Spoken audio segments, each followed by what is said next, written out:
Hi, my name is Ava Herms, and I will be talking about funbrain.com and Knowji Vocab. Like I said earlier, my name is Ava Herms. I'm a junior special education LBE major. I will be certified to teach general education K through 5 and K through 12 special education.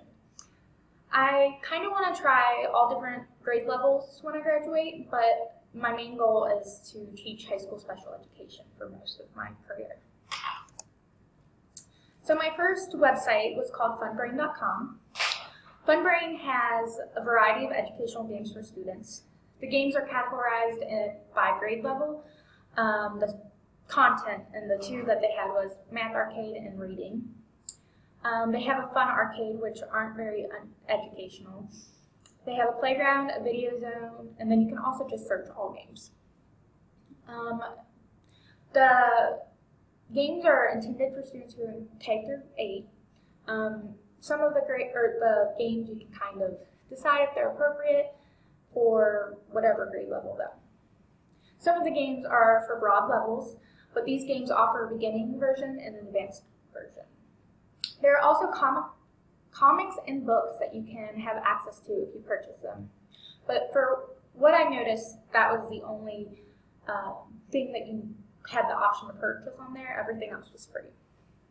And then under the Video Zone tab, there are different cartoon videos to teach different content areas and topics. And I really like this because they had like series. So if like your students like a certain like character or whatever, they have multiple topics for each of the series. So how can Funbrain be used in the classroom? I thought it was a great resource to keep the students engaged while they learn. The games looked more like arcade games than like a math game. So I think you could kind of trick them into playing them, at least for the younger kids.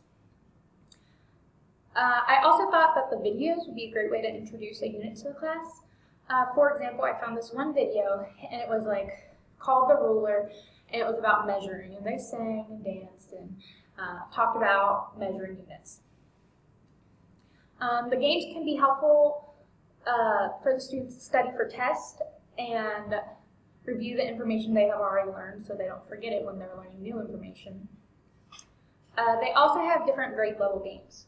So if a student who is not at the typical grade level, they can work on lower level games, while more advanced students can work on higher level games. If a student is struggling with a certain topic, he or she can focus on playing a game that relates to that topic until they master it. This is one example of a math game that I found. It's called Pig Toss. It's for grades K through 5. This is one of the more broad level games. The purpose is to match the height and the distance so the pig will go over the cliff and into the other guy's arm. The objective is angles. This is Spellaroo, and this is for grades 3 through 5.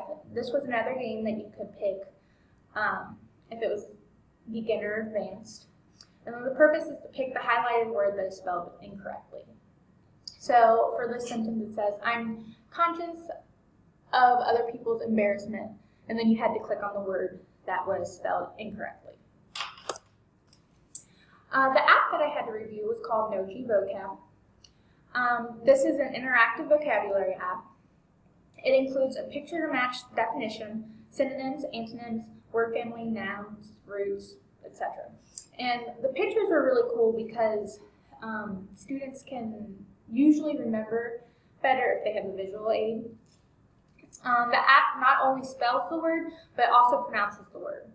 The app is consistent with the characters and the pictures, so then the kids will look forward to seeing the characters each time. Some of the special features included is a progress tracker, quizzes, a goal setting feature, a search option, and a favorite word category. This version of the app is the Lite version. You can also purchase the full app for $9.99. And then you can find the app at this link. So how can this app be used in the classroom? This would be a really good app to use for centers. It would also be good for students to work on after they finish their classwork. I thought this would be a really good app for diverse learners as well, because you can work at your own pace, they can set their own goals, and they can track their own progress. And this can all be done independently and not as a class. Students can also search their vocabulary words using the app, and then they can study for their vocabulary test in that way. And the pictures might help them remember what each vocabulary word means. And finally, I said students can use the app while writing, so they can look up a word, see the synonyms, and maybe enhance their writing through more diverse words.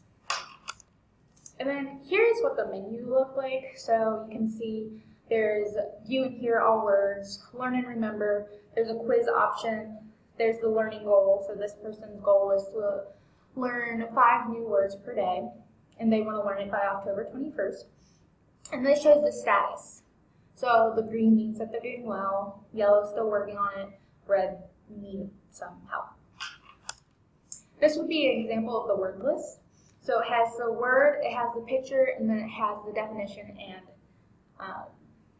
the sentence that it's used in. Also it has the part of speech that it is, so adjective, verb, etc. Here's some quiz examples. So there's an option where it shows the picture and the sentence, and then you fill in the blank, or pick the best choice, I guess. And then there's an option where it shows the picture, the definition, and then you fill in the blank. And that's it. Thanks for watching.